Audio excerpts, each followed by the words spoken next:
কি উপকার হয়েছে বলো বাবা? মায়ের নাম নিয়ে আমার ছেলে পেয়েছে, ছেলে হয়েছে, তাই জন্য মুখে পোশাক আছে। 5 দিন বাদে তাই পুজো দিতে এসেছি, মুখে পোশাক কত বছর পর? 15 বছর। প্রথম সন্তান ছিল, মায়ের কাছে এসে এই প্রথম ফল পেলে। কোথা থেকে আসছো বাবা? দক্ষিণেশ্বর থেকে।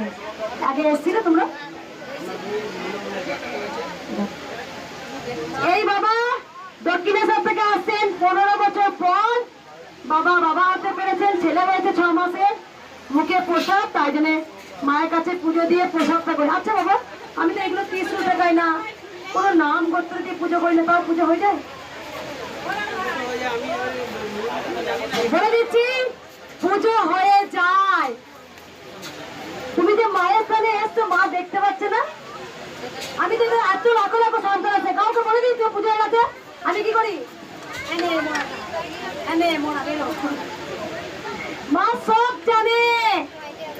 আমি ঘরে বসে নাম জপ করে মায়ের কাছে প্রার্থনা করে নিশেষ 15 বছর পর মা হয়েছে, তাই বাবা পুজো দিতে এসছেন। ছেলের আজকে অন্য কবে অন্নপ্রাশন? 5 দিন বাদে যাবো আমি। একবার সবাই বলুন